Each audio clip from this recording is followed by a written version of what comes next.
قل هل يستوي الذين يعلمون والذين لا يعلمون إنما يتذكر أولو الألباب أشهد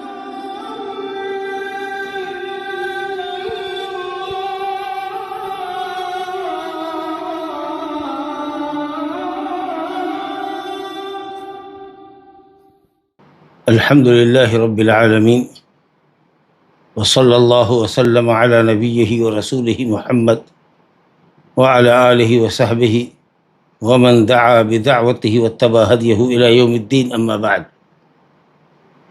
فباب صلاة التطوع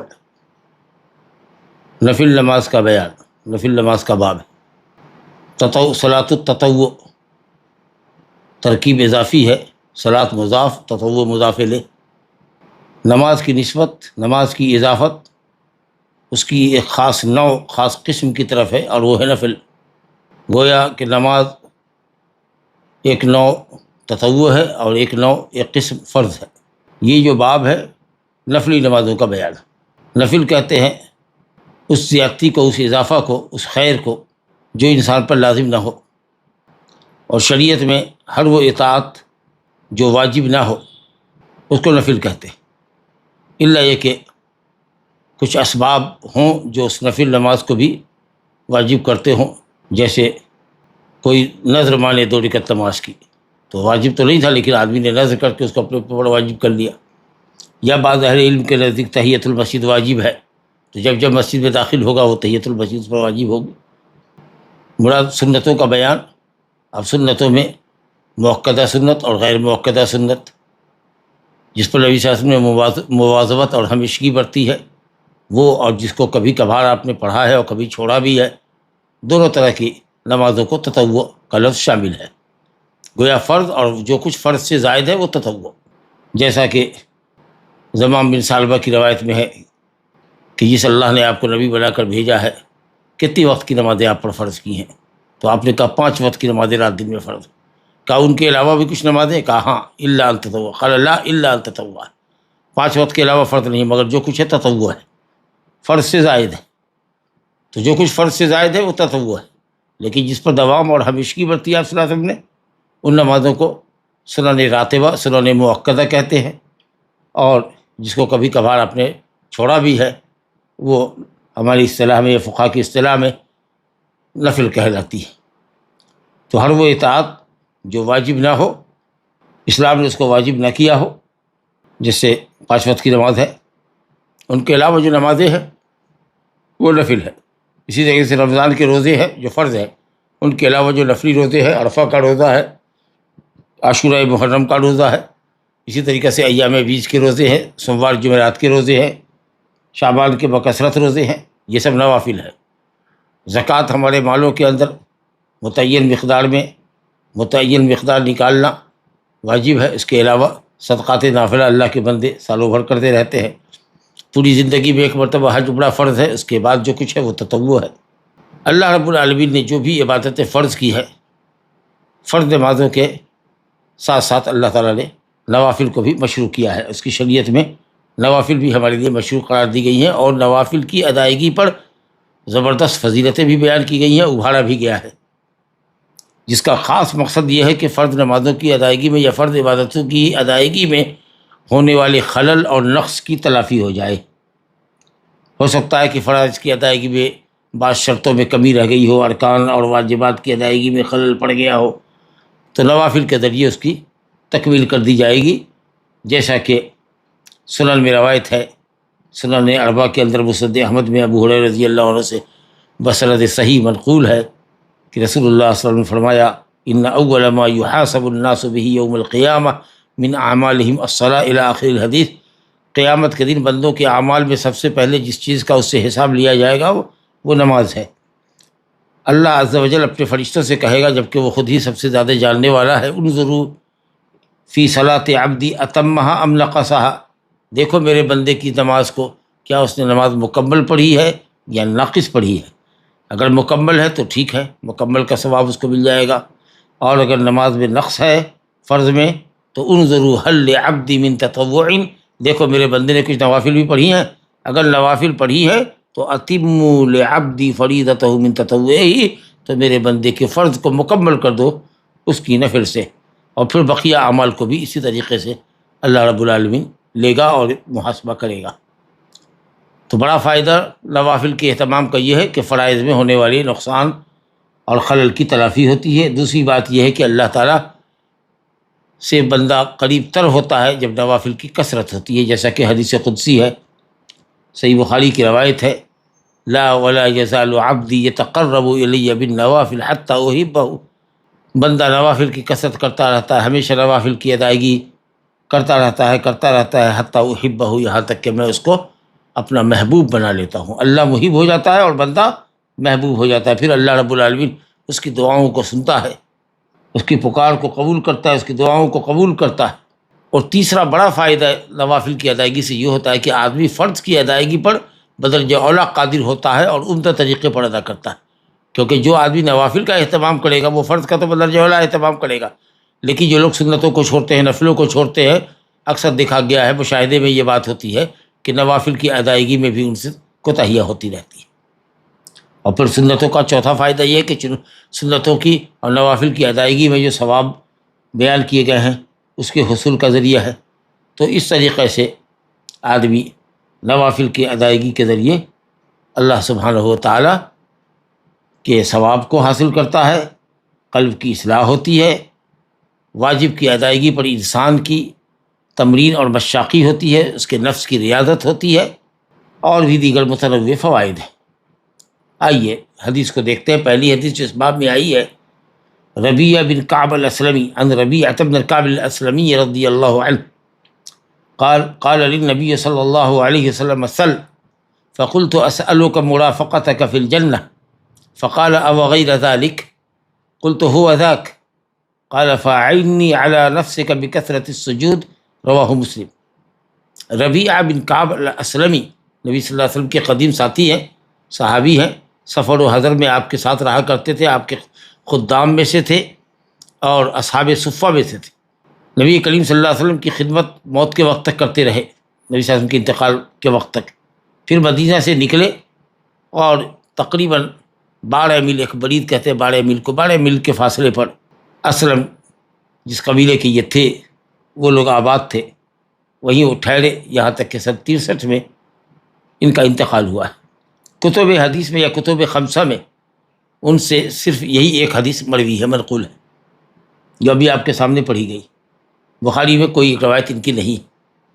ربیعہ بن کعب ابن مالک، ابو فراس ان کی کنیت تھی، قبیلہ اسلم کے تھے۔ ربیعہ بن کعب نہیں ہے، ربیعہ بن مالک نہیں، بعض نسخے میں ہے بلوغ المرام کے ربیعہ بن مالک نہیں، ربیعہ بن کعب ابن مالک، ربیعہ بن کعب بن مالک ابو فراس الاسلمی۔ بہرحال اس حدیث میں خادم تھے، حدیث کی تفصیل مسلم میں ہے کہ صاحب میں رسول اللہ کے ساتھ رات گزارتا تھا اور آپ کے لیے طہارت کے لیے پانی لاتا تھا، قضاء حاجت کے لیے پانی لاتا تھا، تو آپ میری خدمت سے خوش ہو کر کے آپ نے ایک مرتبہ فرمایا سل، مجھ سے کچھ مانگو،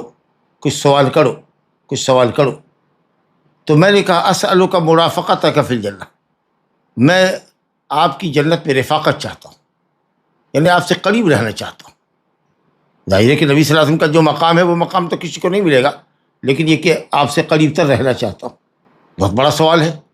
تو آپ نے کہا او غیر ذلک، کیا اس کے علاوہ دوسرا کوئی سوال ہے؟ کہا نہیں، وہ ذاک، یہی سوال چاہتا ہوں۔ جیسے دنیا میں آپ کی قربت ہم کو نصیب ہے، آپ سے نزدیک ہوں میں، ویسے ہی چاہتا ہوں کہ جنت میں بھی میں آپ سے نزدیک رہوں۔ تو آپ صلی اللہ علیہ وسلم نے فرمایا فاعنی علی نفسک، میری مدد کرو اپنے نفس کے اوپر، یعنی اپنے نفس کی مراد کو پانے کے لیے میری مدد کرو کثرت سجود سے، یعنی کثرت نوافل سے۔ یعنی میں جو تمہارے لیے اس مقام رفیع کا مطالبہ کروں گا یا اللہ سے تمہارے لیے سوال کروں گا کہ اللہ اس بندے کو میری رفاقت جنت میں نصیب فرما، تو اس کے لیے دعا کی قبولیت کے لیے تم بھی اپنی طرف سے کوشش کرو، اور وہ یہ ہے کہ نوافل کی کثرت کرو، تاکہ میری دعا بارگاہ رب العزت میں قبول ہو جائے اور تمہارے لیے اللہ مہربان ہو جائے کہ تم اس سے تقرب چاہتے ہو ہمیشہ نوافل کی کثرت کے ذریعے۔ لا الہ الا اللہ۔ بہرحال اس حدیث کے اندر آپ نے یہ سمجھا کہ نفل نماز کی فضیلت ہے، اور یہ کہ جنات نعیم میں، نعمتوں والی جنت میں اونچا سے اونچا مقام پانے کا بڑا ذریعہ ہے کہ آدمی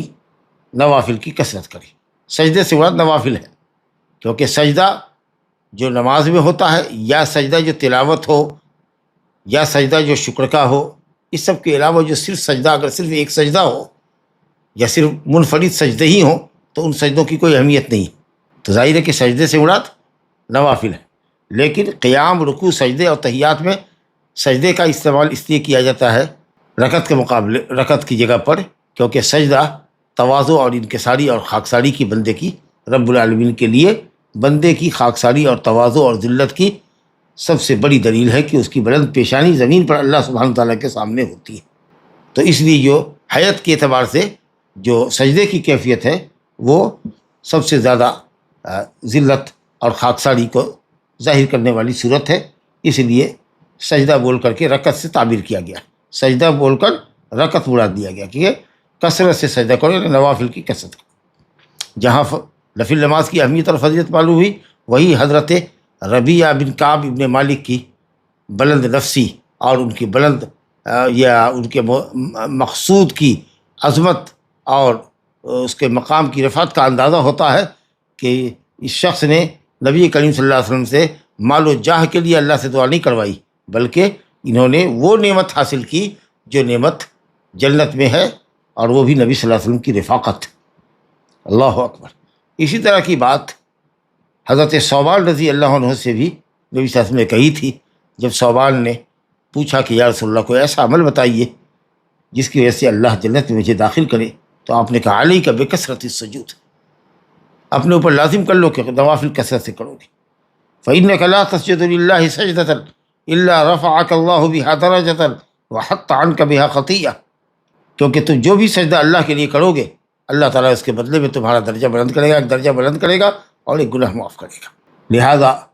طاعت کی کثرت ہونی چاہیے، اور فرائض کی ادائیگی کے ساتھ ساتھ نوافل کا اہتمام ہمیں اور آپ کو کرنا چاہیے۔ اللہ تعالیٰ ہم سب کو اچھی توفیق سے نوازے۔ اب عام نفل کی فضیلت کے بعد جو حدیث آئی ہے ہمارے سامنے، جو اس باب کی دوسری حدیث ہے، وہ سنن راتبہ کے تعلق سے جو فرض نماز کے ساتھ ہوتی ہے، چاہے پہلے پڑھی جائے یا بعد میں پڑھی جائے، جس کو سنن قبلیہ، فرض نماز سے قبل پڑھی جانے والی سنت ہے، اور بعدیہ یعنی فرض کے بعد پڑھی جانے والی۔ تو سنن قبلیہ اور سنن بعدیہ، جس کو سنن راتبہ بھی کہتے ہیں، سنن مؤکدہ بھی کہتے ہیں۔ عن ابن عمر رضی اللہ تعالی عنہما قال حفظت من النبی صلی اللہ علیہ وسلم 10 رکعات، رکعتین قبل الظہر ورکعتین بعدها ورکعتین بعد المغرب فی بیتہ ورکعتین بعد العشاء فی بیتہ ورکعتین قبل الصبح، متفق علیہ۔ وفی روایت لہما ورکعتین بعد الجمعة فی بیتہ۔ ولمسلم كان اذا طلع الفجر لا يصلي الا ركعتين خفيفتين۔ وعن عائشة رضي الله عنهما ان النبي عن عائشة رضي الله عنها ان النبي صلى الله عليه وسلم كان لا يدع 4 قبل الظهر وركعتين قبل الغداة، رواہ البخاری۔ ابن عمر رضی اللہ عنہ سے روایت ہے، کہتے ہیں کہ میں نے نبی کریم صلی اللہ علیہ وسلم سے 10 رکعتیں محفوظ کر رکھی، یعنی میں نے جو دیکھا ہے آپ کو پڑھتے ہوئے اور جانا ہے آپ کے عمل سے، وہ یہ ہے کہ آپ 10 رکعتوں پر کا اہتمام کیا کرتے تھے۔ تفصیل بتائی، 2 رکعت ظہر سے قبل اور 2 رکعت اس کے بعد، یہ سب سنت راتبہ ہے مؤکدہ، اور 2 رکعتیں مغرب کے بعد اپنے گھر میں آپ پڑھتے تھے، اور 2 رکعت عشاء کے بعد اپنے گھر میں پڑھتے تھے، اور 2 رکعت قبل صبح، متفق علیہ۔ تفصیل آئے گی، روایت کا پہلے ترجمہ کر لیں۔ صحیحین کی ایک روایت میں ہے ابن عمر کی حدیثی میں کہ ورکعتین بعد الجمعۃ فی بیتہ، جمعہ کے بعد 2 رکعت اپنے گھر میں ادا کرتے تھے۔ تو یہ چونکہ ہفتہ واری ہے جمعہ، اس لیے یہ جو 2 رکعت گھر میں جا کر کے آپ پڑھتے تھے، یہ سنن جو 10 رکعت سنن راتبہ کا ذکر پہلی روایت میں ہوا جو ابھی آپ کے سامنے پڑھی گئی، اس سے الگ ہے۔ یہ گویا کہ 10 رکعتیں تکرار کے ساتھ ہفتے کے 6 دن میں نبی صلی اللہ علیہ وسلم پڑھا کرتے تھے، اور جمعہ کے دن جمعہ کے بعد 2 رکعت پڑھتے تھے۔ تو گویا 10 رکعت کے اندر یہ 2 رکعت شامل نہیں ہے، یہ جمعہ کے دن الگ سے آپ پڑھا کرتے تھے۔ اور مسلم میں روایت ہے کہ جب صبح صادق طلوع ہو جاتا تو نہیں پڑھتے مگر 2 ہلکی رکعت۔ اس حدیث کو لا کر کے بتانا مقصود یہ ہے کہ صبح کی نماز یعنی صبح کی فرض سے پہلے جو سنت پڑھتے ہیں فجر کی سنت، وہ بہت ہلکی ہوا کرتی تھی، غرض گویا کہ دوسری سنن مؤکدہ کے مقابلے میں فجر کی جو یہ 2 رکعت سنت ہوتی تھی یہ ہلکی ہوا کرتی تھی۔ یہ فائدہ ہم کو اس روایت سے حاصل ہوا کہ فجر کی سنت میں رکعت بالکل ہلکی ہوتی، اور روایت آئے گی کہ اس میں نبی صلی اللہ علیہ وسلم سورہ فاتحہ کے ساتھ سورہ کافرون پڑھتے پہلی رکعت میں، اور دوسری رکعت میں سورہ اخلاص پڑھتے، تو ہلکی نماز پڑھتے فجر کی۔ یہ فائدہ حاصل ہوا اس روایت سے۔ چلیے دوسری اس کے بعد جو روایت آئی ہے عائشہ رضی اللہ عنہ کی، اس میں کہ نبی صلی اللہ علیہ وسلم 4 رکعت ظہر سے پہلے نہیں چھوڑا کرتے تھے، اور 2 رکعت فجر سے پہلے۔ تو فجر سے پہلے کی 2 رکعت تو ٹھیک ہے، وہ 10 رکعت کے اندر ابن عمر کی روایت میں آ گئی، البتہ عائشہ کی روایت اور ابن عمر کی روایت میں صرف کتنا فرق ہے کہ حضرت ابن عمر رضی اللہ عنہ نے 2 رکعت ظہر سے قبل کہا، اور حضرت عائشہ نے 4 رکعت ظہر سے پہلے کہا، اور وہ بھی بعض روایت میں حضرت عائشہ کی ہے کہ آپ ان کے گھر میں 4 رکعت پڑھا کرتے تھے۔ تو کل ملا کر کے دونوں روایتوں کو اگر دیکھیے تو 10 رکعت اور حضرت عائشہ کی روایت کی روشنی میں 12 رکعت، 4 رکعت ظہر سے پہلے، 2 رکعت بعد، تو 6 رکعت، مغرب کے بعد 2 رکعت 8، عشاء کے بعد 2 رکعت 10، اور 2 رکعت فجر سے پہلے 12 رکعت۔ اور حضرت عائشہ کی روایت کی تائید دوسری روایت سے بھی آئے گی ہے، حضرت حفصہ رضی اللہ عنہ کی حدیث سے کہ جس نے رسول نے فرمایا کہ سنت عشرۃ رکعۃ فی الیوم واللیلہ، جس نے بھی 12 رکعت نماز کی حفاظت کی یا مواظبت برتی، بنی لہ بہن بیت فی الجنہ، ان نمازوں کے عوض اللہ تعالیٰ اس شخص کے لیے ان نمازوں کے سبب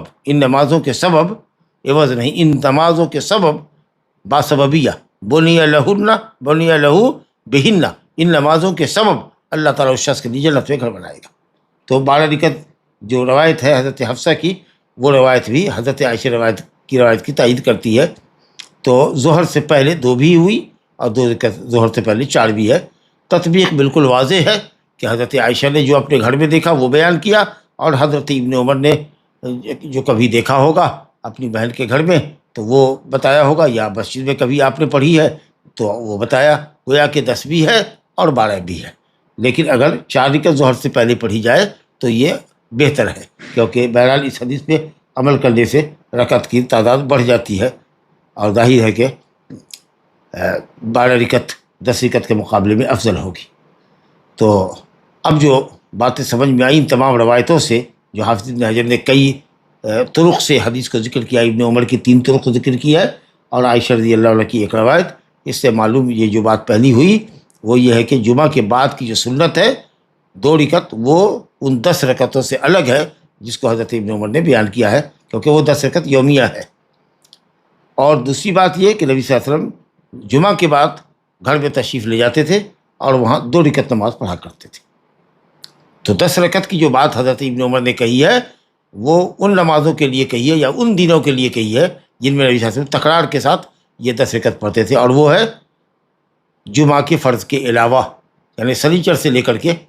جمعرات تک 6 دنوں کے اندر نبی صلی اللہ علیہ وسلم 10 رکعت پڑھتے، اور جمعہ کے دن جمعہ کے بعد 2 رکعت پڑھتے۔ جمعہ سے پہلے کی کوئی سنت نبی صلی اللہ علیہ وسلم سے ثابت نہیں۔ اور دوسری حدیث جو ہے ابن عمر سے حفصہ رضی اللہ عنہ سے آئی ہے کہ نبی صلی اللہ علیہ وسلم فجر کے طلوع کے بعد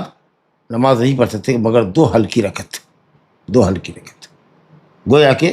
جو دوسری روایت لے کر کے آئے ہیں حافظ ابن حجر رحمۃ اللہ علیہ، مسلم کے حوالے سے ابن عمر ہی کی روایت ہے، وہ انہوں نے اپنی بہن حفصہ سے روایت کیا ہے کہ رسول اللہ صلی اللہ علیہ وسلم فجر کے طلوع کے بعد، صبح صادق طلوع ہونے کے بعد 2 ہلکی رکعت فجر کی پڑھا کرتے تھے۔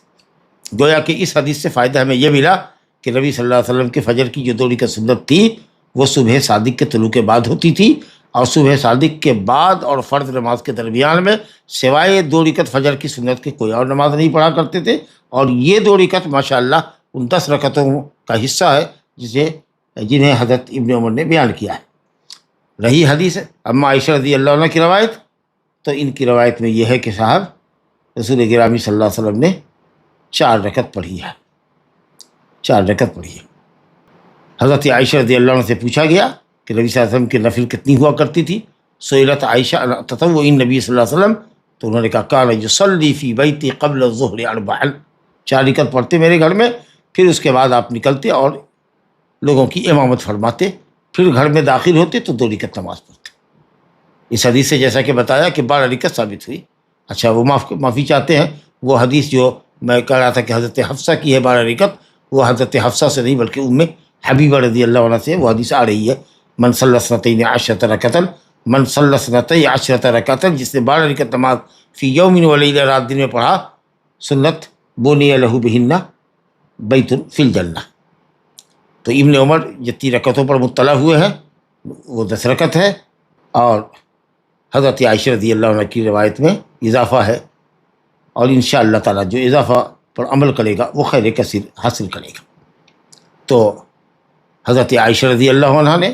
جو کچھ دیکھا وہ بتایا، اور حضرت ابن عمر نے جو کچھ دیکھا مسجد میں یا اپنی بہن کے گھر میں، ظاہر ہے کہ دوسری ازواج کے گھر میں تو نہیں جاتے تھے حضرت ابن عمر، اپنی بہن کے گھر میں جاتے رہے ہوں گے، حضرت حفصہ کے گھر میں، یا جو کچھ دیکھا ہوگا تو مسجد میں دیکھا ہوگا، تو وہاں سے انہوں نے اپنے مشاہدے کے مطابق 10 بتایا ہے۔ اچھا، جمعہ میں کہ جو سنت، جمعہ کے بعد کی جو سنت ہے، سنت بعدیہ، وہ 2 رکعت ہے، وہ نبی صلی اللہ علیہ وسلم گھر میں ادا کرتے تھے، اور مغرب اور عشاء کی نماز کے تعلق سے بھی ہم نے پڑھا کہ 2 رکعت پڑھتے تھے، جو صلی بعد المغرب برکعتین فی بیتہ، اور عشاء کے بعد بھی نماز فی بیتہ، اور فجر کے لیے خاموشی ہے، حدیث میں کچھ بیان نہیں کیا ہے، اور ظاہر ہے کہ یہ بات شاید بہت مشہور ہے، اس لیے شاید بیان نہیں کیا گیا ہو کہ فجر کے وقت نبی صلی اللہ علیہ وسلم گھر میں ہی ہوتے، تہجد پڑھتے تھے، اور اس کے بعد صبح صادق کے بعد اذان ہوتی، پھر 2 رکعت آپ ہلکی سی نماز پڑھتے۔ حضرت عائشہ رضی اللہ عنہ بتاتی ہیں کہ جب میں جگی ہوتی تو بات کرتے، اور جب میں سوئی ہوتی تو آپ بھی دائیں کروٹ لیٹ جاتے، یہاں تک کہ مؤذن آتا، آپ کو مطلع کرتا ہے جماعت کا وقت ہو گیا ہے، تو آپ نکلتے اور جماعت کراتے۔ تو کچھ نمازوں کے لیے تو فی بیتہ ہی کا ذکر ہوا، مغرب کے بعد، عشاء کے بعد، اور فجر کی نماز تو گھڑی میں پڑھتے تھے، باقی رہا ظہر کی نماز تو حضرت عائشہ رضی اللہ عنہ کی حدیث سے بھی واضح ہوا کہ نبی صلی اللہ علیہ وسلم ہمارے گھر میں 4 رکعت پڑھا کرتے تھے ظہر سے قبل، اور بعد میں پڑھتے تھے 2 رکعت ظہر سے قبل، ظہر کے بعد۔ تو معلوم ہوا کہ کل ملا کر کے بات یہ ہوئی کہ گھر میں نماز پڑھنا، نفل نماز مسجد میں پڑھنے کے مقابلے میں افضل ہے، جیسا کہ ہم جانتے ہیں کہ سلسلے میں بہت سی حدیثیں آئی ہے۔ جی عبداللہ بن عمرو بن عاص رضی اللہ عنہ سے روایت ہے، عبداللہ بن عمرو بن عاص سے، اجعلوا فی بیوتکم من صلاتکم، اپنی کچھ نمازیں گھروں میں بھی ادا کیا کرو، ولا تتخذوها قبورا، اپنے گھروں کو قبرستان نہ بناؤ۔ معلوم ہوا کہ قبرستان میں نماز جائز نہیں ہے، تو قبرستان سے گھر کا معاملہ الگ رکھو، یعنی اپنی بعض نمازوں کو گھر کے لیے بھی لے جاؤ۔ اور اسی طریقے سے روایت ہے، حضرت زید بن ثابت رضی اللہ عنہ کی روایت ہے، افضل صلاۃ المرء فی بیتہ الا المکتوبہ، امامت کے باب میں یہ حدیث آئے گی کہ مرد کی افضل نماز اس کے گھر میں ہوتی ہے سوائے فرض کے، کہ فرض مسجد میں افضل ہے، بلکہ عذر نہ ہو تو واجب ہے، اور نوافل گھر میں پڑھنا افضل ہے۔ اور ایک مسلم میں روایت ہے حضرت جابر کی، رسول اللہ نے فرمایا کہ اذا قضى احدکم الصلاۃ فی مسجدہ فلیجعل لبیتہ نصیبا من صلاتہ، جب کوئی تم میں کا اپنی نماز مسجد میں مکمل کر لے تو اپنے گھر کے لیے بھی کچھ نماز کا حصہ لے جائے، کچھ نماز اپنے گھر کے لیے بھی لے جائے، یعنی نوافل کو ادا کرے گھر میں۔ فإن اللہ جاعل فی بیتہ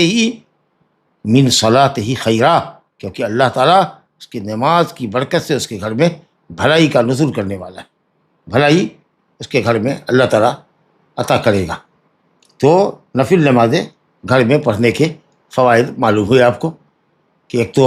خشوع خضوع ٹھیک سے ہوتا ہے، اخلاص پایا جاتا ہے نماز میں، ریاکاری سے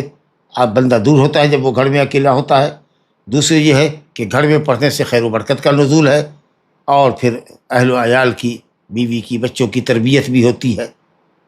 اور تیسری بات یہ ہے کہ جب ہم اپنے گھروں میں نماز پڑھتے ہیں تو قبرستان سے، ہمارا گھر قبرستان نہیں رہتا، قبرستان سے مشابہت اس کی نہیں ہوتی،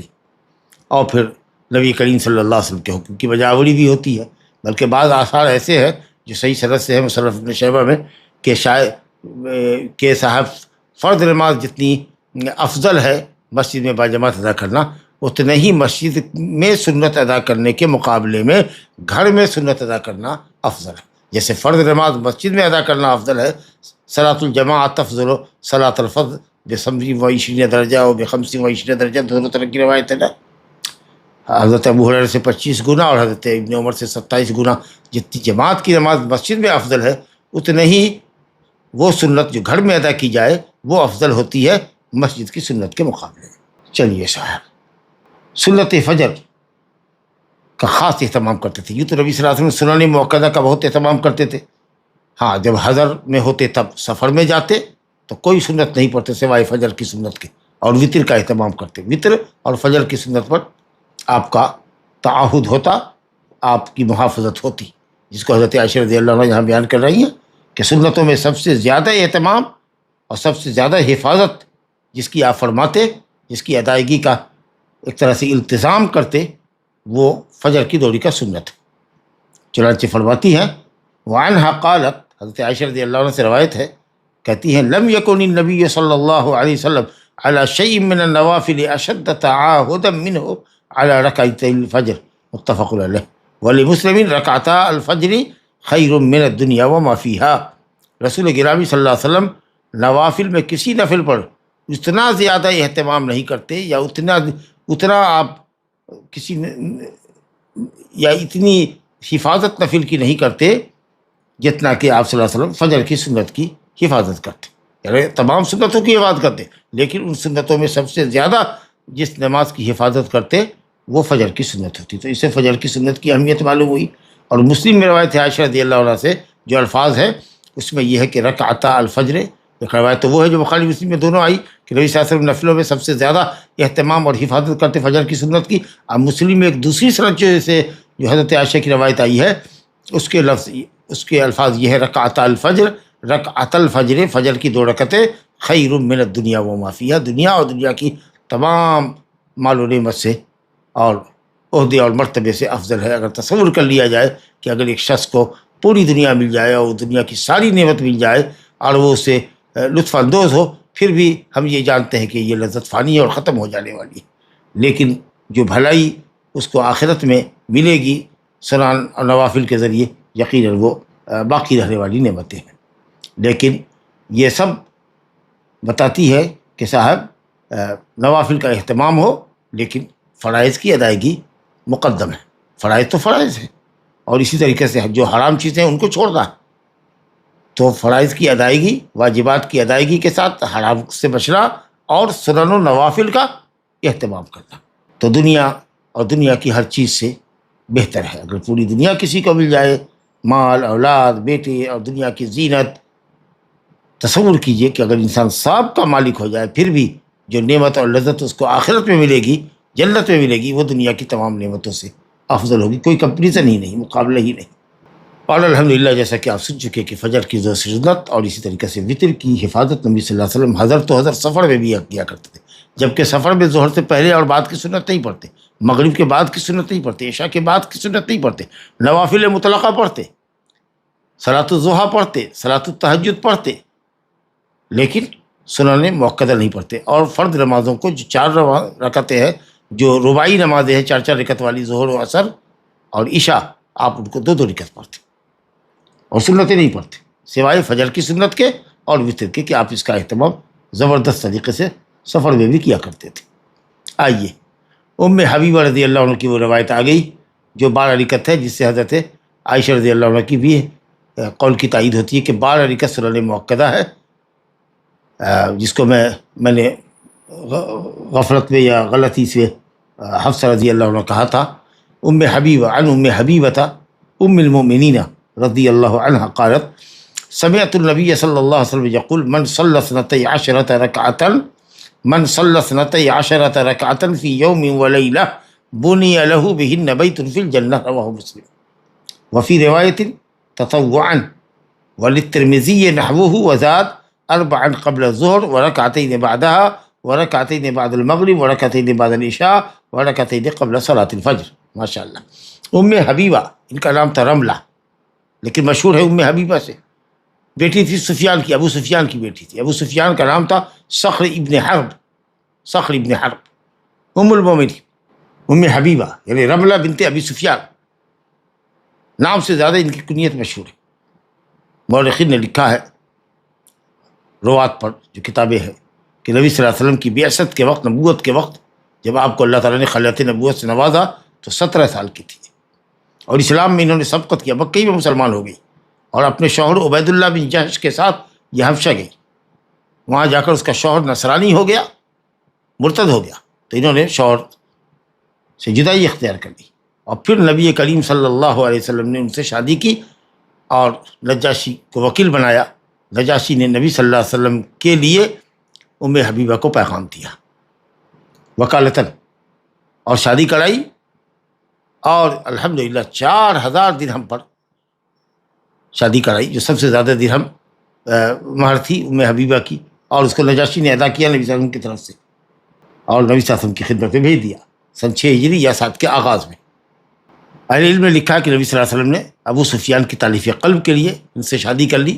تاکہ وہ آدمی مسلمان ہو جائے، اور اس کے ذریعے جو مسلمانوں کو مکے میں اذیت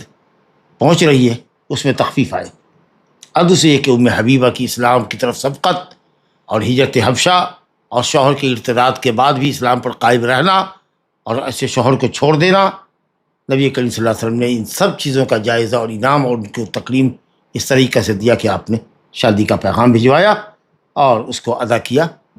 نجاشی، حبشہ کے نجاشی اشہمہ نے، جو بادشاہ تھا وہاں کا، رحمہ اللہ رحمۃ واسعہ، جس کا جنازہ غائبانہ نبی صلی اللہ علیہ وسلم نے پڑھا تھا، اس بندے نے آپ کا نکاح پڑھایا، آپ کی طرف سے پیغام نکاح دیا، شادی کرائی، ایجاب و قبول ہوا، اور پھر 4000 مہر کی رقم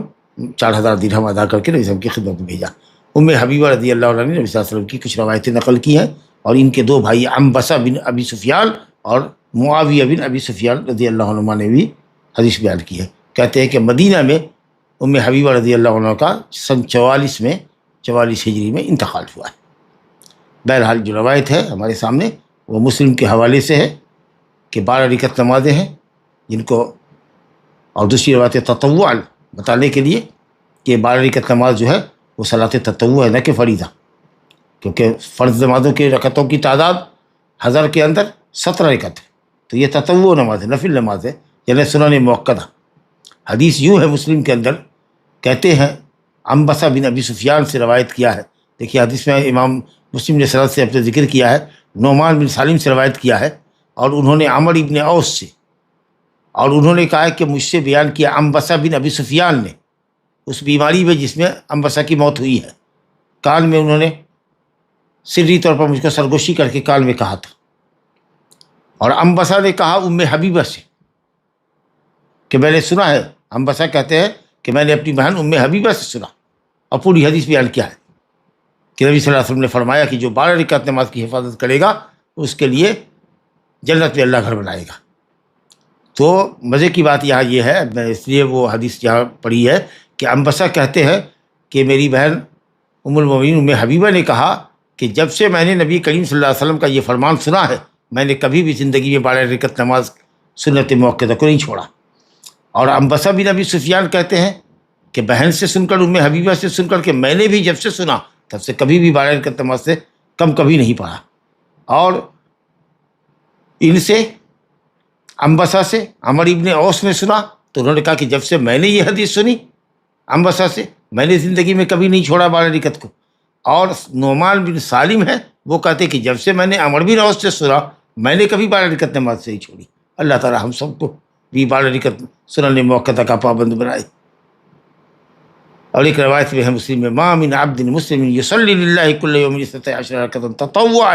غیر فریضۃ، نہیں ہے کوئی مسلمان بندہ جو اللہ کی رضا و خوشنودی کے لیے ہر دن 12 رکعت نماز نفل پڑھتا ہے فرض کے علاوہ، مگر اللہ اس کے لیے جنت میں ایک گھر بنائے گا۔ دوسری حدیث جو ترمذی کے حوالے سے ہے، اس کو لانے کا فائدہ سند وہی ہے عنبسہ ہی سے، باقی شروع میں سفیان ثوری ہیں، ابو اسحاق ہے، مسیب بن رافع ہیں، عنبسہ بن ابی سفیان ہیں، ام حبیبہ سے روایت ہے، وہی راوی اعلیٰ ام حبیبہ، اور ان سے روایت کرنے والے ان کے بھائی عنبسہ برابر ہیں، اس کے بعد بقیہ سند میں روات بدلے ہوئے ہیں۔ جو ترمذی کی حدیث ہے اس کے اندر آپ دیکھ رہے ہیں کہ تفصیل آئی ہے۔ ام حبیبہ نے جو کہا کہ 12 رکعت نماز، وہ ترمذی کی روایت میں ماشاءاللہ وضاحت ہے یہاں پر کہ 12 رکعت نماز جس کا اجمال ہے مسلم میں، اس کی تفصیل ترمذی وغیرہ میں آئی ہے کہ اربعن قبل الظہر، 4 رکعت ظہر سے پہلے، اور 2 رکعت ظہر کے بعد، 2 رکعت مغرب کے بعد، اور 2 رکعت عشاء کے بعد، 2 رکعت فجر سے پہلے۔ گویا کہ صرف ظہر سے پہلے، ظہر کی فرض سے پہلے 4 رکعت کا ذکر ہے، جیسا کہ عائشہ رضی اللہ عنہ کی حدیث میں ہم نے سنا۔ بہرحال 12 رکعت نماز پڑھنے والے اور 12 رکعت کی حفاظت کرنے والے حضرات کے لیے بڑی خوشخبری ہے کہ یہ نمازیں اس کی جنت میں دخول کا سبب اور جہنم سے نجات کا باعث ہے، بشرطے کہ بندہ فرائض کی ادائیگی پر کاربند ہو اور محارم کا تاریک ہو، اور اس کی پوری تفصیل آئی ہے۔ اور یہ 12 رکعت نماز سنت فجر، یہ سنن راتبہ ہو گئی، اور نبی کریم صلی اللہ علیہ وسلم 11 رکعت عام طریقے سے پڑھا کرتے تھے تہجد کی، تو 12 اور 11 کر لیجئے تو ہو گئی 23 رکعت، 20 پر 3 23 رکعت، اور اس کے بعد 17 رکعت فرض کی ہوئی، تو گویا کہ 40 رکعت نماز تہجد کو لے کر کے پڑھا، نبی کریم صلی اللہ علیہ وسلم عام طریقے سے پڑھا کرتے تھے، اور پھر جو اور نماز ہوتی تھی چاشت وغیرہ کی اس کے علاوہ۔ تو اگر اتنی نمازوں کی ہم حفاظت کریں تو گویا کہ 40 مرتبہ ایک آدمی دن رات میں اللہ کے دروازے کو کھٹکھٹا رہا ہے اور اللہ کے سامنے سجدہ ریز ہے، رکوع اور سجود کر رہا ہے، اور 10 بستہ اس کے سامنے قیام کر رہا ہے۔ بڑی عظمت کی بات ہے۔ ظہر سے پہلے 4 رکعت، یہ تو ٹھیک ہے، سنت مؤکدہ ہے۔ ظہر کے بعد 2 رکعتوں کا ذکر ہے، لیکن ایک روایت یہ ہے، دیکھ لیجیے، وَلِلْخَمْسَةِ عَنْهَا، یہ حبیبہ ہی سے روایت ہے، خمسہ کے اندر یعنی احمد اور سنن اربع کے اندر، کہ من حافظ على 40 قبل الظہر و40 بعدها حرمہ اللہ علی النار، جس نے 4 رکعت ظہر سے پہلے پڑھی، 4 رکعت کی حفاظت کی ظہر سے پہلے اور 4 رکعت کی حفاظت کی ظہر کے بعد، تو اللہ نے اس شخص کے اوپر جہنم کو حرام کر دیا، یعنی جہنم سے اس کو بچا لے گا اللہ تعالیٰ۔ تو 4 رکعت ظہر سے پہلے تو سنت مؤکدہ ہے، جیسا کہ حضرت عائشہ اور ام حبیبہ کی روایت سے ہمیں معلوم ہوا، لیکن ظہر کے بعد جو 4 رکعت ہے تو اس میں 2 سنت مؤکدہ ہے اور 2 رکعت نفل ہے، تاکہ روایتوں کے درمیان تطبیق ہو سکے، ورنہ 4 رکعت صرف اسی روایت پہ ام حبیبہ ہی کی حدیث میں آیا ہے۔ تو 2 رکعت تو سنت مؤکدہ ہے اور 2 رکعت غیر مؤکدہ، اللہ اعلم۔ اب عصر کے بعد تو کوئی سنت نہیں، عصر سے پہلے بھی کوئی سنت نہیں، یہ الگ بات ہے کہ بین کل اذانین، صلاۃ الاذان اور اقامت کے درمیان 2 رکعت ہے، تو آدمی گھر میں پڑھ کے جائے، جماعت میں ملے، ایسے وقت میں جائے کہ مسجد میں اقامت ہو جائے، یا اگر وضو کر کے مسجد میں گیا ہے تو تحیۃ المسجد یا 2 رکعت نفل مطلق کی حیثیت سے اگر پڑھنا چاہے تو پڑھ سکتا ہے، لیکن 4 رکعت کا ذکر عصر سے پہلے نفل نماز کی حیثیت سے ابن عمر رضی اللہ عنہ کی حدیث میں آیا ہے، ذرا اس کو دیکھیے، اس کی سند میں تھوڑا کلام ہے۔ علی بن عمر رضی اللہ عنہما قال قال رسول اللہ صلی اللہ علیہ وسلم رحم اللہ امرأ صلی 4 قبل العصر، رواہ احمد و ابو داود و ترمذی و حسنہ و ابن خزیمہ و صححہ۔ ابن عمر رضی اللہ عنہما سے روایت ہے، کہتے ہیں کہ رسول اللہ نے فرمایا، اللہ رحم فرمائے اس شخص پر، عمران سے مرد عورت دونوں داخل ہیں، جو عصر سے قبل 4 رکعت پڑھے۔ اس حدیث کو روایت کیا ہے احمد نے، بتائیے کہ 4 رکعت نفل نماز ہے، نفل مطلق ہے، سنت مؤکدہ نہیں ہے۔ احمد، ابو داؤد، ترمذی نے روایت کیا، ترمذی نے اس حدیث کو حسن کہا، لیکن حسن کہنے کے ساتھ ساتھ غریب بھی کہا کہ سند میں غرابت ہے، ایک سند ہی آئی ہے اور اس کے اندر کلام ہے۔ اور ابن خزیمہ نے صحیح کہا ہے، اور بھی علماء نے،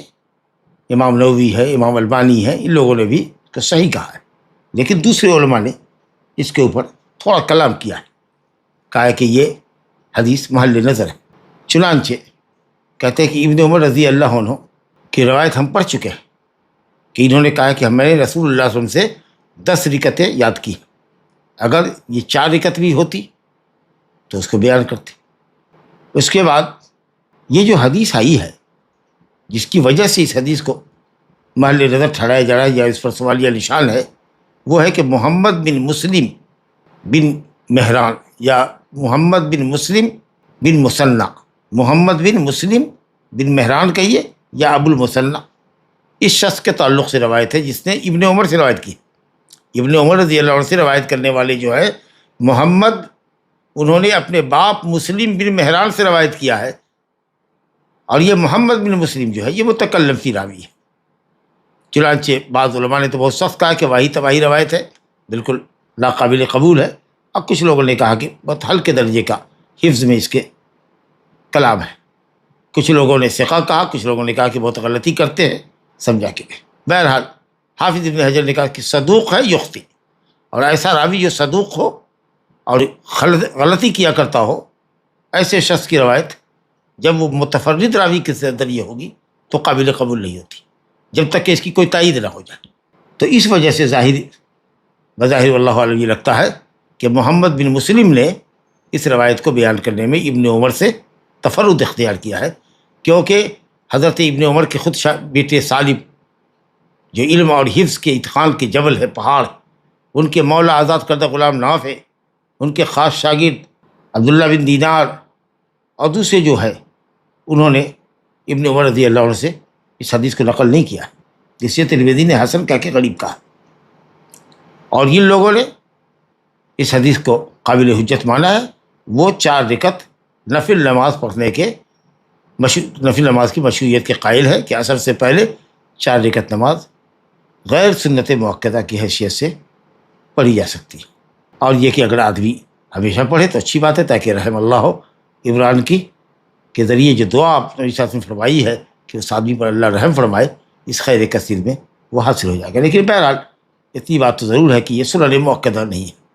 اسی لیے جن لوگوں نے نبی صلی اللہ علیہ وسلم کی سنت مؤکدہ کا ذکر کیا ہے، وہ خواہ ابن عمر ہوں یا عائشہ ہوں یا ام حبیبہ رضی اللہ عنہا ہوں، ان سب کی روایت ہم پڑھ کے آ چکے ہیں، کسی نے بھی عصر کی نماز کو سے پہلے کی 4 رکعت کو یا 2 رکعت کو سنن مؤکدہ میں شمار نہیں کیا ہے۔ لہذا یہ جو حدیث ہے نفل کے اوپر ہے اگر اس حدیث کو صحیح مانا جائے تو، لیکن جیسا کہ آپ نے دیکھا کہ صاحب ایک راوی نے جس پہ کلام ہے، انہوں نے ابن عمر رضی اللہ عنہ سے روایت کرنے میں تفرد اختیار کیا، تو اس وجہ سے کچھ لوگ کہتے ہیں کہ چلو زیادت الثقۃ مقبولہ، اور کچھ لوگوں نے یہ کہا ہے کہ صاحب شاذ ہے، کیونکہ اکثر لوگوں نے جو ابن عمر سے روایت ذکر کی ہے انہوں نے 4 رکعت کا ذکر نہیں کیا ہے، سوائے محمد بن مسلم بن مہران کے کہ انہوں نے اضافہ کیا ہے، واللہ تعالی عالم۔ چلیے صاحب دوسری حدیث ہمارے سامنے ہے، عن عبداللہ بن مغفل المزنی عن النبی صلی اللہ علیہ وسلم قال صلوا قبل المغرب ثم قال في الثالثة لمن شاء كراهية أن يتخذها الناس سنة، رواه البخاري۔ وفي رواية ابن حبان أن النبي صلى الله عليه وسلم صلى قبل المغرب ركعتين، ولمسلم عن أنس رضي الله عنه قال كنا نصلي ركعتين بعد غروب الشمس فكان يرانا فلم يأمرنا ولم ينهنا۔ عبداللہ بن مغفل المزنی بیعت رضوان میں نبی صلی اللہ علیہ وسلم کے ساتھ تھے، اور وہ ڈالیاں جو بیر کی آپ کے چہرے پر گر رہی تھی اس کو باقاعدہ مستقل پکڑے ہوئے تھے، اٹھا کے رکھے ہوئے تھے آپ کے چہرے سے، اور حضرت عمر بن خطاب رضی اللہ عنہ نے بصرہ میں لوگوں کی تعلیم کے لیے اور دعوت کے لیے جن 10 آدمیوں کا انتخاب کیا تھا اپنی خلافت میں، اس میں یہ بھی تھے، کا مطلب یہ کہ عالم اور فقیہ صحابی تھے۔ مدینہ میں ٹھہرے، پھر بصرہ منتقل ہو گئے، اور وہاں سن 59 میں 59 میں ان کا انتقال ہوا ہے۔ عبداللہ بن مغفل رضی اللہ عنہ کی روایت جو بخاری کی ہے کہ رسول اللہ صلی اللہ علیہ وسلم نے فرمایا صلوا قبل المغرب، مغرب سے پہلے نماز پڑھو، یعنی مغرب کی فرض نماز سے پہلے، نہ کہ غروب آفتاب سے پہلے، وہ تو وقت مکروہ ہے۔ عصر کی نماز کے بعد کوئی نماز نہیں ہے یہاں تک کہ سورج ڈوب جائے، الا کہ وہ نماز جس کی دلیل موجود ہو، جیسے تحیۃ المسجد ہے یا قضا نماز ہے وغیرہ۔ مغرب سے پہلے مطلب مغرب کی فرض سے پہلے نماز پڑھو، مغرب کی فرض نماز سے پہلے نماز پڑھو، امر ہے صلو۔ تیسری مرتبہ میں آپ نے فرمایا لمن شاء، جو چاہے۔ اگر یہ قید نہیں لگتی تو پھر صلو کا صیغہ جو امر کا ہے وجوب پر دلالت کرتا۔ معلوم یہ ہوا لمن شاء کہہ کر کے نبی صلی اللہ علیہ وسلم نے اس کے وجوب کو ندب کی طرف پھیرا ہے کہ ایک حکم گویا وجوبی نہیں ہے، ندبی اور استحبابی۔ یہ آپ نے کیوں کہا لمن شاء؟ کراہیت ان یتخذها الناس سنہ، تاکہ لوگ اس کو سنت نہ بنا لیں، یعنی سنت مؤکدہ نہ سمجھیں، سنت مؤکدہ نہ سمجھیں۔ اس کا مطلب یہ کہ سنت مؤکدہ نہیں ہے، غیر مؤکدہ ہے۔ اس لیے کبھی کبھار اہل علم نے کہا کہ اس کو چھوڑ دینا چاہیے قصداً بھی، تاکہ سنت مؤکدہ کا گمان نہ، سنت مؤکدہ کو چھوڑنا نہیں چاہیے عام حالات میں۔ تو پھر سنت مؤکدہ اور غیر مؤکدہ میں فرق کرنے کے لیے کبھی کبھی تساہل کرنا چاہیے، چھوڑ دینا چاہیے۔ ورنہ اگر ہمیشگی ایسے ہی سنت مؤکدہ کی طرح ہم کرنے لگیں تو پھر وہ جو جس وجہ سے آپ نے لمن شاء کہا وہ علت نہیں ہوگی، اس سے آپ نے کہا لمن شاء، تو اسے استنباط کیا ہے علم نے کہ کبھی کبھار چھوڑنا بھی چاہیے مغرب سے پہلے کی 2 رکعت سنت کو۔ تو یہ قولی حدیث ہوئی صلو قبل المغرب رکعتین بخاری کی۔ دوسری جو ابن حبان کی روایت ہے اس کے اندر یہ کہ نبی صلی اللہ علیہ وسلم نے خود صلی قبل المغرب رکعتین، رسول گرامی صلی اللہ علیہ وسلم نے مغرب سے پہلے 2 رکعت نماز پڑھی ہے، تو یہ روایت آپ کے فعل کو ثابت کر رہی ہے۔ اور مسلم میں حضرت انس رضی اللہ عنہ سے جو روایت ہے اس میں انس کہتے ہیں کلنا نصلی رکعتین بعد غروب الشمس، سورج کے ڈوب جانے کے بعد ہم 2 رکعت نماز پڑھا کرتے تھے، نبی کریم صلی اللہ علیہ وسلم ہمیں دیکھتے تھے، نہ آپ حکم فرماتے تھے نہ ہمیں روکتے تھے۔ تو نبی صلی اللہ علیہ وسلم کا کسی چیز کو دیکھنا اس پر خاموشی اختیار کرنا یہ سنت تقریری ہے، گویا کہ مغرب سے پہلے کی سنت مستحبہ 2 رکعت کے لیے نبی صلی اللہ علیہ وسلم کی قولی حدیث، فعلی حدیث اور تقریری حدیث، حدیث کی تینوں قسمیں موجود ہیں۔ لا الہ الا اللہ۔ اس لیے شاید حافظ ابن حجر رحمۃ اللہ علیہ نے تینوں طرح کی روایت کو ذکر کیا ہے۔ آئیے فجر کی 2 رکعت جو سنت نبی صلی اللہ علیہ وسلم پڑھتے تھے، جس کے سلسلے میں پہلے بھی آیا ہے کہ نبی کریم صلی اللہ علیہ وسلم بہت ہلکی نماز پڑھتے تھے فجر کی سنت کو، اسی کا ذکر یہاں آیا ہے۔ اور کیا پڑھتے تھے وہ دیکھیے۔ عن عائشہ رضی اللہ عنہا قالت کان النبی صلی اللہ علیہ وسلم یخفف الرکعتین اللتین قبل صلاة الصبح حتی انی اقول اقرأ بأم الکتاب، سوالیہ نشان ہے، متفق علیہ۔ وعن ابی ہریرہ رضی اللہ عنہ ان النبی صلی اللہ علیہ وسلم قرأ فی رکعتي الفجر قل یا ایھا الکافرون وقل هو اللہ احد، رواہ مسلم۔ ایک روایت متفق علیہ بخاری مسلم کی عائشہ سے، اور دوسری روایت مسلم کے حوالے سے ابو ہریرہ کی نقل کیا ہے۔ عائشہ رضی اللہ عنہ سے روایت ہے، کہتی ہیں کہ نبی صلی اللہ علیہ وسلم صبح کی نماز سے قبل یعنی فجر کی فرض نماز سے قبل 2 رکعت بہت ہلکی پڑھتے تھے، اتنی ہلکی پڑھتے تھے کہ میں یہ کہتی تھی کہ شاید آپ نے سورہ فاتحہ بھی پڑھا کہ نہیں پڑھا، لیکن ظاہر ہے کہ سورہ فاتحہ کے بغیر تو نماز نہیں ہوتی ہے، لیکن نماز اتنی ہلکی ہوتی کہ وہ مبالغتاً کہہ رہی ہیں کہ ہلکی انتہا درجے کی ہلکی ہوتی تھی۔ چنانچہ ابو ہریرہ رضی اللہ عنہ کی روایت میں ہے کہ نبی کریم صلی اللہ علیہ وسلم فجر کی 2 رکعت سنتوں میں سورہ فاتحہ کے بعد قل یا ایھا الکافرون اور دوسری رکعت میں قل هو اللہ احد۔ اب ماشاء اللہ یہ دونوں صورتیں توحید کی صورت ہے، قل یا ایھا الکافرون توحید الوہیت، توحید عبادت پر مشتمل ہے، اور قل هو اللہ احد توحید الاسماء والصفات کے اوپر ہے۔ اچھا، وتر کے اندر بھی نبی کریم صلی اللہ علیہ وسلم یہ رکعت پڑھتے تھے، یہ 2 صورتیں پڑھتے تھے۔ اگر 3 رکعت وتر پڑھتے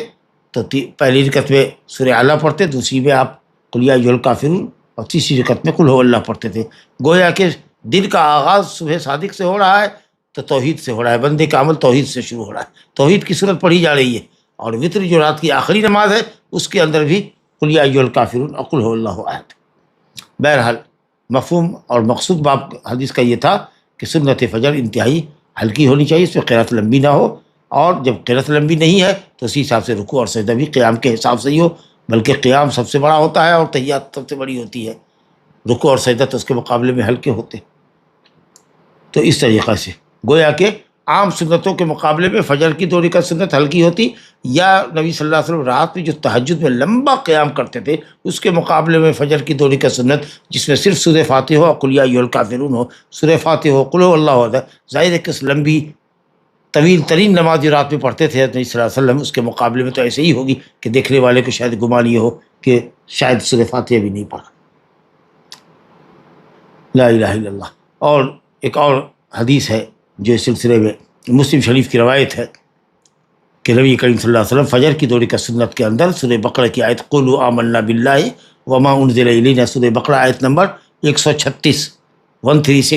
اور دوسری رکعت میں سورہ آل عمران کی آیت نمبر 52 آمنا باللہ واشہد بأننا مسلمون والی آیت پڑھا کرتے تھے۔ یہ شاید عام لوگوں کے قرأت میں نہیں ہے، شاید یہ من جملہ ان سنتوں کے ہے جو متروک ہو گئی ہے، اس لیے کبھی کبھار ان 2 آیتوں کو بھی پڑھنے کا اہتمام کیا جانا چاہیے۔ فجر کی 2 رکعت سنت پڑھنے کے بعد رسول اللہ صلی اللہ علیہ وسلم لیٹ جایا کرتے تھے، اس کو ذرا پڑھ کر کے رکتے ہی نہیں۔ عن عائشہ رضی اللہ عنہا قالت کان نبی صلی اللہ علیہ وسلم اذا صلی رکعتي الفجر استجع على شقه الايمن، رواه البخاری۔ وعن ابی ہریرہ رضی اللہ عنہ قال قال رسول اللہ صلی اللہ علیہ وسلم اذا صلى احدكم الركعتين قبل صلاة الصبح فليستجع على جنبه الايمن، رواه احمد و ابو داؤد و ترمذی و صححہ۔ عائشہ رضی اللہ عنہ سے روایت ہے، کہتی ہے کہ نبی صلی اللہ علیہ وسلم جب فجر کی 2 رکعت سنت پڑھتے تو آپ اپنے داہنے کروٹ لیٹ جاتے۔ یہ کہاں لیٹنا ہوتا آپ کا؟ آپ کے گھر میں، کیونکہ وہی فجر کی 2 رکعت سنت آپ پڑھا کرتے تھے۔ لا الہ الا اللہ۔ تو کروٹ، دائیں کروٹ لیٹ جاتے تھے۔ اور دوسری روایت جو ابو ہریرہ رضی اللہ عنہ کی ہے، اس میں یہ کہ نبی صلی اللہ علیہ وسلم کا حکم ہے، اذا صلی احدکم الرکعتین، جب تم میں کا کوئی فجر سے پہلے، صبح سے پہلے کی 2 رکعت سنت پڑھ لے تو اپنے دائیں کروٹ لیٹ جائے تھوڑی دیر کے لیے۔ اب یہ جو حدیث ہے، جس کو احمد نے، ابو داؤد نے، ترمذی نے روایت کیا اور صحیح کہا ہے، تو ترمذی کے اندر حسن صحیح غریب بھی ہے، کہ حدیث حسن صحیح تو ہے لیکن اس کے اندر غرابت ہے۔ وہ غرابت کیا ہے کہ اس کی سند کے اندر عبد الواحد بن زیاد نام کا آدمی ہے، جو اگرچہ ثقہ ہے، بعض اہل علم نے تو کلام کیا ہے، لیکن صحیحین کا راوی ہے یہ۔ تو اگر یہ مان کے بھی چلا جائے کہ عبد الواحد بن زیاد، جس پہ بعض اہل علم نے کلام کیا، اگر اس سے صرف نظر بھی کیا جائے تو انہوں نے روایت کرنے میں تفرد کیا ہے، انہوں نے اعمش سے روایت کرنے میں تفرد کیا ہے۔ تو ثقہ راوی اگر تفرد کرے اور وہ بھی متکلم فی ہو بعض لوگوں کے نزدیک، تو بہرحال اس کے اوپر سوالیہ نشان ہے۔ اچھا، پھر اس کی روایت جو ہے اعمش سے ہے، اور اعمش سے روایت کرنے کے اندر کلام ہے، کیونکہ اعمش مدلس ہے۔ جی، حالانکہ اعمش سے امام بخاری اور مسلم نے بھی روایت لی ہے، لیکن جب صحیح ہے اعمش سے روایت لے کر کے آتے ہو تو جب تک تہمت تدریس کی نفی نہیں ہوگی اور جب تک سماعین حضرات کے نزدیک ثابت نہیں ہوگا، صحیح ہے میں کوئی روایت آ نہیں سکتی اعمش کی، یاد رکھا جائے۔ اور بعض اہل علم نے کہا کہ اعمش اور اسی طریقے سے جو ہے اعمش اگر اپنے شیوخ سے روایت کرتے، جو مشہور شیوخ ہیں ان کے، جیسے ابراہیم ہے، ابو وائل ہے، ابو صالح سمان ہے، اس طرح کے اگر لوگوں سے روایت کیا جاتا ہے، کرتے ہیں یہ اعمش، تو وہ اتصال پر محمول کی جاتی ہے۔ اور اس روایت کے اندر عبد الواحد بن زیاد نے اعمش سے روایت کیا اور اعمش نے ابو صالح سمان سے روایت کیا۔ بہرحال حدیث کے اندر کلام ہے۔ حافظ بیہقی نے جو حکم لگایا ہے وہ بہتر ہے، حالانکہ اس حدیث کو علامہ حافظ ابن حجر نے متقدمین میں ابن خزیمہ نے تصحیح فرمائی ہے، اور علامہ ابن حجر اسقلانی نے فتح الباری میں، اسی طریقے سے امام البانی نے صحیح الجامع کے اندر بھی صحیح کہا ہے اس کو۔ لیکن حافظ بیہقی نے جو اس پر حکم لگایا ہے وہ دیکھیے، انہوں نے کہا کہ حدیث پر شاذ کا حکم لگے گا، یعنی وہ حدیث جس میں نبی کریم صلی اللہ علیہ وسلم کے فعل کی حکایت کی کہ وہ نہیں، وہ روایت جس کے اندر آپ نے حکم فرمایا ہے۔ کیونکہ حضرت عائشہ، حضرت ابن عباس وغیرہ کی جو روایت ہے کہ نبی صلی اللہ علیہ وسلم لیٹ جایا کرتے تھے، ابو ہریرہ رضی اللہ عنہ کی جو فعلی حدیث ہے کہ نبی صلی اللہ علیہ وسلم کا فعل کو انہوں نے نقل کیا ہے، یہی روایتوں کے موافقت میں ہے، اور محفوظ کے مقابلے میں جو روایت آتی ہے وہ شاذ ہوتی ہے۔ تو اس لیے اس حدیث کو شیخ الاسلام ابن تیمیہ وغیرہ نے بھی ضعیف قرار دیا ہے، علامہ ابن باز بھی اسی طرف گئے کہ حدیث معلول ہے، کمزور ہے۔ اور چلیے اگر صحیح فرض بھی کر لیں تو استحباب پر محمول کریں اس امر کو، کہ جو کہ تم میں کا کوئی نماز پڑھ لے وہ لیٹے، یہ جو امر کا صیغہ ہے یہ وجوب پر دلالت نہیں کرتا، امر استحبابی ہوگا۔ بہرحال عائشہ رضی اللہ عنہ کی حدیث دلالت کرتی ہے کہ نبی صلی اللہ علیہ وسلم داہنے کروٹ فجر کے بعد لیٹتے تھے۔ ابو ہریرہ کی بھی یہ حدیث ہے جو نبی صلی اللہ علیہ وسلم کے فعل پر دلالت کرتی ہے۔ اب یہ لیٹنا کیا فجر کی سنت کے بعد ایک عام سا عمل ہے جس کے اندر تہجد گزار اور غیر تہجد گزار دونوں شامل ہے، یا تہجد کے بعد جو آپ تھک جاتے تھے تو تھوڑے نشاط، تھوڑی راحت کے لیے آپ لیٹتے تھے؟ علماء نے 2 الگ الگ وجوہات بیان کی ہے، اور اس کی وجہ سے کسی نے کہا کہ یہ تہجد گزار کے لیے، اور کسی نے کہا کہ نہیں، مطلق حدیث میں آیا ہے کہ نبی صلی اللہ علیہ وسلم لیٹتے تھے، لہذا آپ اس کو مطلق ہی رہنے دیجیے، چاہے آدمی قیام اللیل کرے یا نہ کرے۔ شافعیہ اور حنابلہ اسی قول کی طرف گئے، اور چنانچہ ابو موسیٰ اشعری، رافع بن خدیج، انس بن مالک، عبداللہ بن عمر، ابو ہریرہ، اور تابعین میں عروہ بن زبیر اور ابن سیرین، ان تمام حضرات سے آثار مصنف عبدالرزاق کے اندر اور مصنف ابی شیبہ کے اندر روایت سند سے آئی ہے کہ یہ حضرات بھی لیٹ جایا کرتے تھے۔ تو بہتر یہ ہے کہ مستحب ہو لیٹنا، لیکن یہ جو ہے استجاع، جیسا کہ اہل علم نے کہا ہے، دائیں کروٹ پر لیٹنا یہ گھر میں نبی کریم صلی اللہ علیہ وسلم کا ہوا کرتا تھا، گھر میں ہوتا تھا۔ گھر میں ہوا کرتا تھا، مسجد میں نہیں۔ اور ایک مسلم شریف میں ایک روایت آئی ہے ابن شہاب زہری سے، امام مالک نے نقل کیا، امام مالک ابن شہاب زہری سے روایت کرتے ہیں، وہ عروہ سے، وہ عائشہ سے، کہ رسول اللہ صلی اللہ علیہ وسلم رات میں 11 رکعت پڑھتے تھے، اور وطر پڑھنے کے بعد وطر 1 رکعت پڑھتے، اور جب وطر سے فارغ ہو جاتے تو دائیں کروٹ پر لیٹتے یہاں تک کہ مؤذن آتا، پھر آپ 2 رکعت ہلکی پڑھتے نکلتے۔ تو یہاں جو حضرت عائشہ رضی اللہ عنہ سے روایت ہے، جو امام مالک نے روایت کیا ابن شہاب زہری سے، اس کے اندر ہے کہ یہ لیٹنا تہجد کے بعد ہوتا تھا، اور ابھی روایت ہم نے پڑھا کہ فجر کی سنت کے بعد ہوتا تھا۔ صحیح یہ ہے کہ وہ فجر کی سنت کے بعد ہوتا تھا، یا اگر حدیث کو صحیح مانتے ہیں، سند تو بالکل صحیح ہے، لیکن یہ کہیں گے کہ ابن شہاب زہری سے جتنے لوگوں نے روایت کیا ہے اس میں سے کسی نے بھی تہجد کے بعد یا وطر کے بعد لیٹنے کا ذکر نہیں کیا سوائے امام مالک کی۔ یہ بات ٹھیک ہے کہ محمد بن شہاب زہری کے تلامذہ میں امام مالک سب سے اثبت و احفظ، سب سے اقوی راوی ہے، لیکن ظاہر ہے کہ ابن شہاب زہری کے کئی شاگرد ایک طرف ہو اور امام مالک ایک طرف ہو، تو ظاہر ہے کہ جو تعداد میں لوگ ہیں ان کے مقابلے میں ایک شخص کی روایت چاہے وہ کتنا ہی حافظ کیوں نہ ہو، اس کی روایت کمزور پڑے گی ایک جماعت کے مقابلے میں۔ تو ہر چند کی روایت محفوظ ہے اور صحیح ہے، لیکن اکثر روات نے جو، بلکہ تمام روات نے، امام مالک کے علاوہ تمام روات نے جو ابن شہاب زہری سے یہ حدیث نقل کی ہے، اس میں ہے کہ فجر کی 2 رکعت سنت کے بعد ہی نبی کریم صلی اللہ علیہ وسلم لیٹتے تھے۔ تو یا پھر یہ محمول کر لیا جائے کہ صاحب کبھی تہجد کے بعد لیٹتے تھے، کبھی کبھار، ورنہ اکثر فجر کی 2 رکعت سنت کے بعد لیٹتے تھے، واللہ اعلم۔ اور یہ لیٹنا مسجد میں ہے، کیونکہ نبی صلی اللہ علیہ وسلم سے یا صحابہ میں سے کسی سے ثابت نہیں ہے کہ وہ مسجد میں لیٹا کرتے تھے، گھر میں لیٹا کرتے تھے، گھر میں لیٹا کرتے تھے۔ الا یہ کہ اگر کوئی شخص تہجد مسجد ہی میں پڑھتا ہے اور تھک گیا ہے تو بعض اہل علم نے کہا ہے کہ اگر وہ چاہے تو 1 منٹ کے لیے 2 منٹ کے لیے اگر لیٹتا ہے تو کوئی حرج نہیں۔ ھذا وباللہ التوفیق وصلی اللہ وسلم وبارک علی نبینا محمد وعلی آلہ وصحبہ اجمعین۔ فرض اور سنت نماز ایک ہی جگہ پڑھنا کیسا ہے، اور ایک جگہ پڑھنے سے کیا ثواب میں کوئی کمی آتی ہے؟ نہیں، فرض نماز کے بعد اسی جگہ پر سنت پڑھنے میں کوئی حرج نہیں ہے، لیکن تھوڑا وقفہ ہونا چاہیے، وقفہ زمنی ہونا چاہیے، کوئی ذکر و تسبیح ہو جائے پھر کھڑے ہو کے پڑھیے، یا وقفہ مکانی ہونا چاہیے، تھوڑا سا آگے پیچھے آدمی ہو جائے، لیکن کوئی حرج نہیں ہے کہ آدمی تھوڑے ذکر کے بعد اسی جگہ پر سنت پڑھے، اس میں ثواب میں کوئی کمی نہیں ہوگی۔ ظہر کی 4 رکعت سنت ایک ساتھ پڑھنا ہے یا 2 کر کر پڑھنا ہے؟ یہ انشاءاللہ تعالیٰ اگلے درس میں حدیث آئے گی کہ دن کی نماز بھی 2 رکعت ہے رات کی نماز کی طرح سے، یا 4 بھی پڑھی جا سکتی ہے، بہتر یہ ہے کہ 2 رکعت پر سلام پھیرے۔ 4 رکعت ظہر سے پہلے کی جو سنت ہے اس کو 2 رکعت سے سلام پھیرے۔ ہم عائشہ رضی اللہ عنہ نے کہا کہ نبی صلی اللہ علیہ وسلم ہمارے یہاں 4 رکعت پڑھتے تھے اور ہر 2 رکعت پر سلام پھیرا کرتے تھے۔ ہم امام کے ساتھ جماعت میں آخری تشہد میں آ کے شامل ہوئے اور امام سے کوئی غلطی ہوئی ہوگی نماز میں اور وہ سجدہ سہو کرے، تو ساتھ میں ہمیں بھی سجدہ سہو کرنا ہے کیا؟ اگر قبل سلام سجدے سہو کی نوبت ہے تب تو کرنا ہی کرنا ہے آپ کو، اور بعد السلام امام کے سلام پھیرنے کے بعد ہی سلام پھیرا جاتا ہے، یا مقتدی یا مسبوق اٹھتا ہے، تو اگر امام بیٹھا ہوا ہے مقتدی بندہ اور امام نے سلام پھیرا تو بہتر ہے کہ اس کی اقتداء کر کے اٹھے، اور اگر اٹھ گیا ہے تو کوئی حرج نہیں۔ پھر بعد میں علماء کہتے ہیں کہ وہ آخر میں کر لے، لیکن صحیح یہ ہے کہ صاحب نہ بھی کرے تو کوئی حرج نہیں۔ بعد سلام سجدہ سہو کرنے پہ 2 سجدے کے بعد سلام پھیرنا ہے ہمیشہ، یا کوئی ایسی حدیث بھی ہے جس میں